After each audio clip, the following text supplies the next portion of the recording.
Hello students, welcome to our channel Gyaneshan classes. आज हम class 10th की इकोनॉमिक्स का चैप्टर ग्लोबलाइजेशन स्टार्ट करने जा रहे हैं।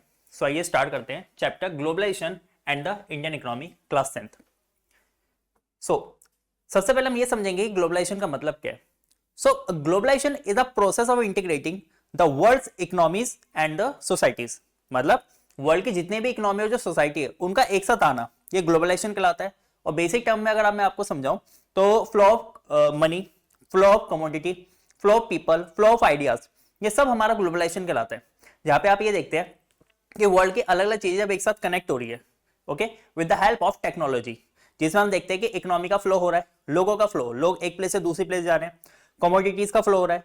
आप देखते हैं कि यहाँ पे जो हमारे सोसाइटी है, सोसाइटी में हम चीजों का एक्सचेंज करते हैं। लाइक आप फूड देख लो, क्लोथिंग देख लो, ये सारा का सारा ग्लोबलाइजेशन है जो हम रेगुलर बेस पे या डे टू डे लाइफ में करते आते हैं। तो हम स्टार्ट करते हैं हमारा पॉइंट कि द प्रोडक्शन अक्रॉस कंट्रीज, ये किस तरीके से होता है।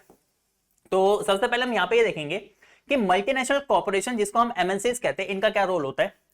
A MNC is a company that owns or control production in more than one nation। मतलब एक MNC एक ऐसी कॉर्पोरेशन होती है, एक ऐसी कंपनीज होती है जो अपनी कंट्री के अंदर, जिसकी एक तो जो मतलब वहां पे है अपनी कंट्री के अंदर उसकी जो है एक कंपनी है, लेकिन वो वहां के अलावा बाकी कंट्रीज में भी वहां पे उसने जो है कंपनीज खोली हुई है जहां पर प्रोडक्शन कर रही है। ठीक है, मतलब ये नहीं कि सेल कर रही है, वहां पे प्रोडक्शन भी कर रही है। Okay, so MNCs set up offices and factories for production in region where they can get cheap labor and the other resources। ये मोस्ट इंपॉर्टेंट है कि MNCs क्या करती है, ऐसी कंट्रीज के अंदर जाती हैं जहां पे उनको चीप लेबर, सस्ते लेबर मिले और जो रिसोर्स है वो मिले, ताकि उनकी प्रोडक्शन में ज्यादा से ज्यादा बेनिफिट हो, उनको प्रॉफिट हो। So this is done so that the cost of production is low, almost 50 to 60%। तो देखो हमने जो भी ये बात करी कि जो उनकी प्रोडक्शन की कॉस्ट है वो बहुत कम हो गई, तो यहां से प्रॉफिट ज्यादा कमाएंगे। सो MNCs can earn greater profits. So MNCs not only sell their finished products globally but also the goods and the services are produced globally। मतलब वही चीज है कि ये अपने प्रोडक्ट्स को सेल ही नहीं करते, प्लस अलग अलग जितने भी कंट्रीज में इन्होंने अपनी जो जो फैक्ट्रीज जो लगा रखी हैं वहां पे उनको प्रोड्यूस भी करते हैं। For example, an American company manufactures its product in China, sell it in Europe and its call centre in the India. मतलब कि जो कंपनी है, ठीक है, वो अपने प्रोडक्ट को चाइना में मैन्युफैक्चर कर रही है, यूरोप के अंदर सेल कर रही है, और जो उसके सेंटर्स है, ठीक है, कॉल सेंटर्स है, जहां पे अगर कोई प्रॉब्लम आती है प्रोडक्ट से रिलेटेड है कोई भी चीजें, तो वहां पे आप उसकी जानकारी पा सकते हैं। वहां पे जो आपको प्रॉब्लम है वहां पे आप डिस्कस कर सकते हैं। Now next point, interlinking production across countries। So MNCs link the production process of the different countries। Like some ways of the interlinking production across the countries are, सबसे पहला है फॉरेन डायरेक्ट इन्वेस्टमेंट, जिसको FDI कहा जाता है। For example, हम ये मान सकते हैं कि एक कंपनी ए है, ठीक है, अब इस कंपनी ने क्या करा कि अपने को शेयर्स दिखाए कि हाँ कि मेरे ये शेयर्स है, मैं ये ऐसे ऐसे कंपनीज खोलना चाहती हूँ, ठीक है, अपने अलग अलग कंट्रीज के अंदर। तो वहां पे क्या होगा कि बाकी कंट्रीज के जो लोग हैं वो इसमें क्या करेंगे, अपनी इन्वेस्टमेंट करेंगे। ठीक है, तो फॉरेन कंट्रीज के जो लोग इन्वेस्टमेंट कर रहे हैं तो फॉरेन डायरेक्ट इन्वेस्टमेंट है, मतलब बाहर से आपकी कंपनी के अंदर पैसा लगाया जा रहा है। So investment made by the company based in our country, usually an MNC, into a company based in another country. ठीक है, आपकी एक कंट्री है, ठीक है, जहां पे कोई कंपनी है, वो किसी दूसरे कंट्री के कंपनी में जो अपना पैसा लगा रही है, आप कह सकते हो कोई इंडिविजुअल अपना पैसा लगा रहे हैं, तो वो FDI कहलाएगी। पार्टनरशिप, आपको ये तो पता ही होगा, पढ़ने से समझ आ रहा है कि MNC set up production unit jointly with some of the local companies of that region. Local companies get new technology and money to expand their factories from their partnership. बहुत बेसिक सी बात है कि हम ये मान सकते हैं कि एक कंट्री है, उस कंट्री के अंदर कुछ एक लोकल कंपनी है, ठीक है, अब उस लोकल कंपनी पे यहां पर हमने देखा एक MNC आई और उस MNC ने इसका पार्टनरशिप कर ली। अब इस लोकल कंपनी का फायदा क्या है इसमें कि उसको यहाँ पे एक तो टेक्नोलॉजी मिलेगी और उस बेसिस पे ये अपनी फैक्ट्री को और एक्सपेंड कर सकती है। इसको नॉलेज मिलेगी कहां किस तरीके से ये अपना काम कर सकती है इन फ्यूचर, कि अगर ये इंडिविजुअल भी काम करना चाहे तो। And local companies, so the most common route for the MNCs to buy up the local companies and then expand production. बहुत बेसिक्स है। कभी कभी ये भी हो सकता है कि जो MNC आ रही है वो उस कंपनी को परचेज ही कर ले, और परचेज करने के बाद यहाँ पे क्या करेगी, वो अपनी जो प्रोडक्शन है उसको फैला सकती है या अपना जो लेवल है उसको एक्सपेंड कर सकती है। Now next, foreign trade and the integration of the markets। तो foreign trade is a trade between the different countries of the world and it is also called international trade, external trade और the inter-regional trade। जैसा हमने पीछे कहा कि foreign trade में हमने क्या देखा कि जो कंट्रीज एक दूसरे के साथ जो ट्रेड कर रही है वर्ल्ड लेवल पे, जिसको हम अलग अलग नाम से जानते हैं, एक तो इंटरनेशनल ट्रेड कह सकते हैं, एक्सटर्नल ट्रेड भी कह सकते हैं, या इंटर रीजनल। इंटर रीजनल मतलब एक ही कंट्री के अंदर जो है ट्रेडिंग हो रही है वो इंटर रीजनल है।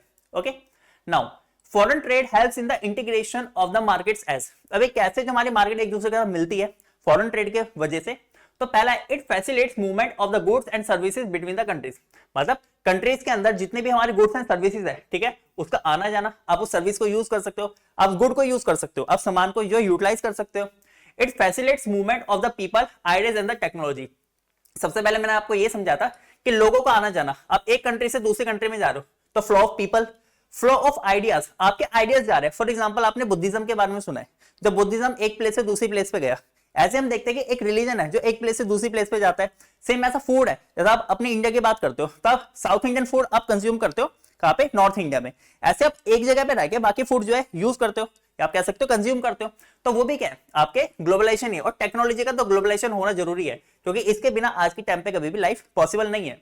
Now it gives opportunity to producers to reach beyond local और डोमेस्टिक मार्केट्स, तो इससे क्या होता है कि जो प्रोड्यूसर है वो लोकल मार्केट तक जा सकता है। लोकल मार्केट से बहुत फायदा है, फायदा क्या है कि जो लोकल मार्केट है वहां पे जो प्रोड्यूस हो रही है चीजें उनको बेनिफिट होगा, क्यों, अब उनकी जो अर्निंग है वो बढ़ेगी, प्लस जो पर्सन इनके पास जा रहा है वो कह सकते हैं कि जो कंपनी इनके पास जा रही है उनको भी बेनिफिट होगा, क्यों, क्योंकि 50 to 60% जो है लो रेट पे उससे वो परचेज करेंगे और ज्यादा से ज्यादा प्रॉफिट कमा सकते हैं। So increases competition, overall reduction in the price of the goods, तो इसमें बेसिक सी बात है कि आप ये मान सकते हो कि फॉर एग्जांपल एक कंट्री ए है और वी कैन से एक एमएनसी ए है और एक बी है, दोनों सेम प्रोडक्ट बेच रही है। अब इसने क्या करा, उस प्रोडक्ट का प्राइस गिरा दिया और उसने प्रोडक्ट का प्राइस उतना ही रखा, तब क्या हुआ कि इसको ज्यादा जो है, जो हम कह सकते हैं कि जो सेल है वो इसका ज्यादा होगा एज कंपेयर टू उसका, क्योंकि सेम प्रोडक्ट है, तो यहाँ पे कंपटीशन हो रहा है। इन्होंने क्या करा कि इसने प्राइस गिरा दिया ताकि वो क्या कर सके, इसे आगे बढ़ सके, ज्यादा से ज्यादा चीजों को सेल कर सके। नाउ तो foreign trade thus results in the connecting the markets और integration of the markets in different countries, तो यहां से जितना भी हमने पढ़ा इससे हम ये समझ सकते हैं कि जो फॉरेन ट्रेड है इसका रिजल्ट निकल के ये आता है कि जितने भी हमारी मार्केट है या जो मार्केट का इंटीग्रेशन हो रहा है अलग अलग कंट्रीज का एक साथ मिलना, ठीक है, वो फॉरेन ट्रेड की वजह से ही हो रहा है। ओके नाउ यहाँ पे मैं एक बार ग्लोबलाइजेशन की जो डेफिनेशन देख लेते हैं। तो globalisation is this process of rapid integration of the interconnection between the countries, more goods and services, investment in the technology are moving between the countries. जो मैंने आपको स्टार्टिंग में बताया सारा वही है कि जो हमारी कंट्रीज है, ठीक है, उनका एक साथ जुड़ना, ठीक है, और प्लस जितने ज्यादा से ज्यादा गुड्स और सर्विसेज है, इन्वेस्टमेंट है, टेक्नोलॉजी है, वो एक दूसरे के साथ क्या करेंगे, एक्सचेंज करेंगी, ठीक है, तो सारा का सारा ग्लोबलाइजेशन कहलाएगा। अब कौन कौन से फैक्टर्स हैं जो हमें ग्लोबलाइजेशन जो है दिखाते हैं, जो एनेबल करते हैं, तो development in the transportation has led to the cheap quick delivery of the goods over the long distance, for example train, ships, highways etcetera. I think आपको समझ आ गया होगा कि जो हमारा ट्रांसपोर्टेशन है इसकी डेवलपमेंट जो है उससे हमें जो ग्लोबलाइजेशन है, ठीक है, उसमें बहुत फायदा हुआ है, क्योंकि बहुत दूर तक भी जो हमारा सामान है इजीली जा सकता है, ट्रांसपोर्ट हो सकता है। जैसे कि आप देखते हो ट्रेन हो गई, शिप हो गई, हाईवेज हो गए, ओके, जो हमारे एयरवेज है वो भी इसमें आता है। Now information and the communication technology, इसको हम आईसीटी या आईटी सेक्टर कहते हैं, has revolutionised the spreading of the production of the services and across the globe, मतलब आईटी सेक्टर ने बहुत अच्छा जो है रोल प्ले करा है, क्योंकि विदाउट टेक्नोलॉजी कभी भी हम इन चीजों को अब नहीं देख सकते। आप एक जगह बैठे बैठे दूसरी कंट्रीज के अंदर जो अपने जो है प्रोडक्ट्स को जो है परचेज कर सकते हो, आप सेल भी कर सकते हो, जिसको हम कहते हैं ऑनलाइन जो सर्विस होती है, ठीक है। जो आज के टाइम पे हमारी बहुत सारी जो साइट्स हैं जहाँ पे आप ऑनलाइन शॉपिंग करते हो, जहां से आप प्रोडक्ट सेल भी कर सकते हो अपने और वहां से परचेज भी कर सकते हो, ठीक है, बिना आप उधर जाए हुए। तो ये आपके किसके, टेक्नोलॉजी के बेसिस पे होता है। Now next point, new technologies like e-banking, telephones, fax, internet have made communication and payment easy. ये देखो वही चीज आ गई कि आप एक जगह बैठे बैठे कम्युनिकेशन भी कर सकते हो और पेमेंट भी कर सकते हो, आपको वहां जाने की जरूरत नहीं है। इस तरीके से आप अपना बिजनेस बहुत अच्छे से चला सकते हो। सो हमें ये बता रखा है, ये इंपॉर्टेंट पॉइंट है कि इन 1991 the Indian government made changes in the policies and remove trade barriers. Trade barriers क्या होते हैं कि जब जो हमारे कंट्रीज के अंदर जो भी ट्रेडिंग हो रही है, ठीक है, जो आप इंपोर्ट और एक्सपोर्ट कर रहे हो, तो वहां पे जो बैरियर्स है, लाइक जो आपने वहां पे टैक्स लगा रखा है, ठीक है, जो आप टैरिफ जिसको कहते हो, ठीक है, तो वो रिमूव कर दिए गए। वहां पे आप कोई टैक्स ना लगाओ, जिससे क्या कर सको इजीली और अच्छे लेवल पे वहां पे क्या कर सको, इंपोर्ट और एक्सपोर्ट कर सको और अपने बिजनेस को और ज्यादा इंप्रूव कर सको, और यहाँ से एक कंट्री की डेवलपमेंट भी होती है। सो यहाँ पे ट्रेड बैरियर देखो वही अगर ट्रेड बैरियर, तो government puts restrictions to control the foreign trade, these restrictions are called trade barriers. तो क्या करती है गवर्नमेंट, यहाँ पे इन पे टैक्स इंपोज कर देती है ताकि वो यहाँ पे उसके जो इंपोर्ट है, ठीक है, उसको रोक सके। फॉर एग्जांपल जैसे आप नहीं चाहते आपकी कंट्री के अंदर ज्यादा मोनोपोली हो बाहर के किसी प्रोडक्ट की, तो आप अपनी खुद की मार्केट है उसको आप ज्यादा बूस्ट करना चाहते हो, इसलिए ट्रेड बैरियर्स लगाए जाते हैं। All developed countries during the early stage of the development have given protection to domestic producer. देखो मैंने बताया ना जो अभी कि जो डोमेस्टिक प्रोड्यूसर है उनको इन्होंने प्रोटेक्शन दी, क्यों? क्योंकि पहले आप अपनी खुद की जो कंट्री है, मतलब आप खुद के घर में, ठीक है, पहले उसको डेवलप करो, बाद में जाके आप जो है उनसे जो है अब जो भी आपको प्रोडक्शन या जो कह सकते हो एक्सचेंज करना है आप कर सकते हो। सो रिमूविंग बैरियर्स और the restrictions set by the government is what is known as liberalisation. तो जो गवर्नमेंट ने जो भी ट्रेड बैरियर्स वगैरह लगाए थे, ठीक है, इनको रिमूव करना ही हमारा लिबरलाइजेशन कहलाता है। तो एक पॉइंट आ सकता है आपका एमसीक्यूज में आ सकता है और वी कैन से कि एजर्शन रीजन में आ सकता है।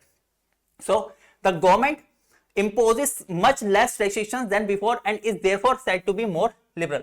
तो गवर्नमेंट पहले से कम रेस्ट्रिक्शंस से लगाए, ठीक है, तो उसको हम कह सकते हैं कि हम ज्यादा लिबरल हो रहे हैं। Now WTO, World Trade Organization, world level पे जितने भी हमारे ट्रेडिंग हो गई, जो भी हमारा प्रोसेस है, जितना भी हम एक्सचेंज करते हैं चीजों को, वो सारा का सारा हमारा वर्ल्ड ट्रेड ऑर्गेनाइजेशन संभालता है, इंटरनेशनल ऑर्गेनाइजेशन है। तो it is an organisation whose aim is to liberalise international trade. इसका काम क्या है कि इंटरनेशनल ट्रेड को लिबरलाइज कराना, मतलब चाहे अमीर कंट्री हो चाहे गरीब कंट्री हो, सबको इक्वालिटी पे रखना ताकि सबकी जो डेवलपमेंट हो सबके लिए भला हो। तो it was started by the developed countries, ठीक है, डेवलप्ड कंट्रीज के द्वारा स्टार्ट करा गया था। नाउ नियरली 164 कंट्रीज जो है इसके मेंबर्स हैं and after that it is seen that the developed countries have unfairly retained trade barriers. On the other hand WTO rules have forced the developing countries to remove the trade barrier. देखो ये बहुत important बात बता रही है कि जो developed countries है आज के टाइम पे ये देखते हैं कि उन्होंने तो ट्रेड बैरियर लगा दिए, क्योंकि डेवलप्ड हो चुके हैं, हमको ज्यादा इतना कुछ देखना नहीं है, उनके वैसे ही वहां पे जो वर्ल्ड लेवल के अंदर जो प्रोडक्ट्स है वो इजीली सेल हो रहे हैं, लोगों को उनकी नीड है, बहुत सी कंट्रीज के अंदर वो फैले हुए हैं। तो अब ये डब्ल्यूटीओ क्या करता है, ये डेवलपिंग कंट्रीज को कहता है, ठीक है, कि भैया उनको फोर्स करता है कि आप है ना ट्रेड बैरियर्स को हटाओ। अब ये लोग किस तरीके से हटाएंगे, क्योंकि इनके तो डेवलपमेंट है ही नहीं ना, अभी ट्रेड बैरियर भी हटा दे और बाकी फॉरेन कंट्रीज की जो भी प्रोडक्ट है आपकी कंट्री में सेल होंगे तो आपके लिए नुकसान है, आपकी कंट्री की जो मार्केट है उसको नुकसान है, ठीक है।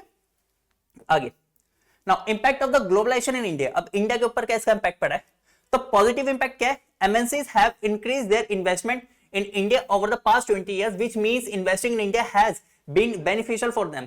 इससे साफ पता लग रहा है कि अगर हम ध्यान से देखेंगे पिछले 20 साल में बहुत सारे एमएनसीज ने जो है यहाँ पे हमारे इंडिया के अंदर हमारी कंपनीज के अंदर जो है इन्वेस्टमेंट करी है। तो एफडीआई जिसको कहा गया, तो ये इसलिए कर रहे हैं ना क्योंकि उनको बेनिफिट है, जहां पे बेनिफिट मिलेगा वहीं पे वो पर्सन वो कंपनी इन्वेस्ट करेगी। Several of the top Indian companies have been able to benefit from the increase competition.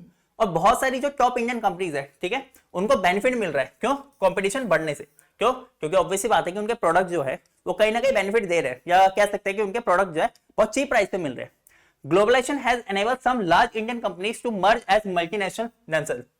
और खुद वो एक तरह से मल्टीनेशनल कंपनीज बन चुकी है। फॉर एग्जांपल जैसे टाटा मोटर्स ऑटोमोबाइल्स में, इन्फोसिस आईटी सेक्टर में, रेनबैक्सी मेडिसिन में, एशियन पेंट्स के मुकाबले, ठीक है, पेंट्स में जो है ये सबसे आगे।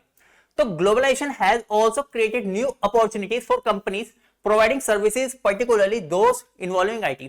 तो ग्लोबलाइजेशन ने बहुत जो कह सकते हैं अपॉर्चुनिटीज दी है, नई अपॉर्चुनिटी किसको?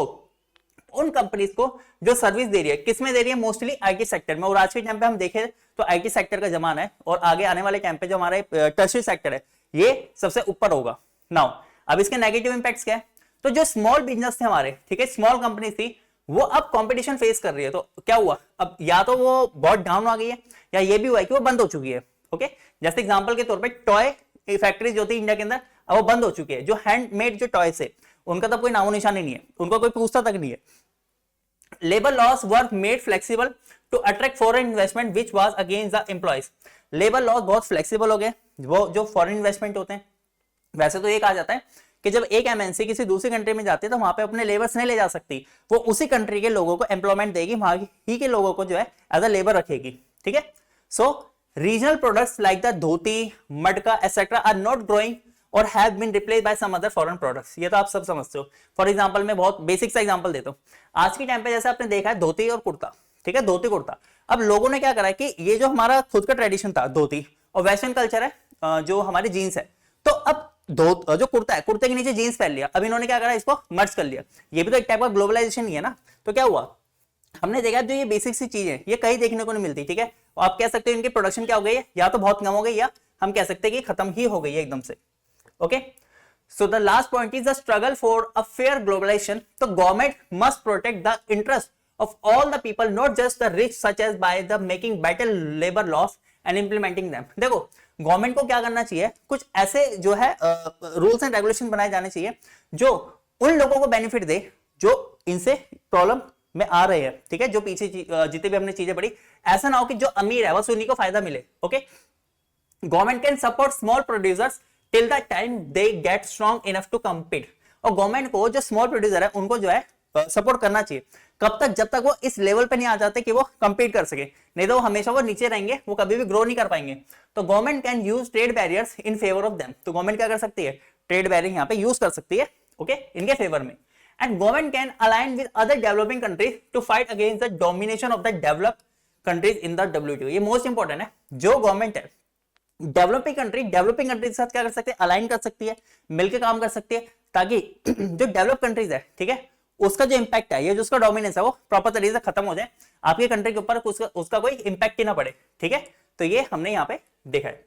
सो यहाँ पे हमारा चैप्टर कंप्लीट हो चुका है. बहुत छोटा चैप्टर था लेकिन मार्क्स स्कोरिंग चैप्टर है. आप इसको अच्छी तरह करके जाइए और मैं गारंटी देता हूं कि अगर आप इसको इस तरीके से कर लेंगे और इससे भी पढ़ लेंगे तो आप इसमें फुल टू फुल मार्क्स ले सकते हैं.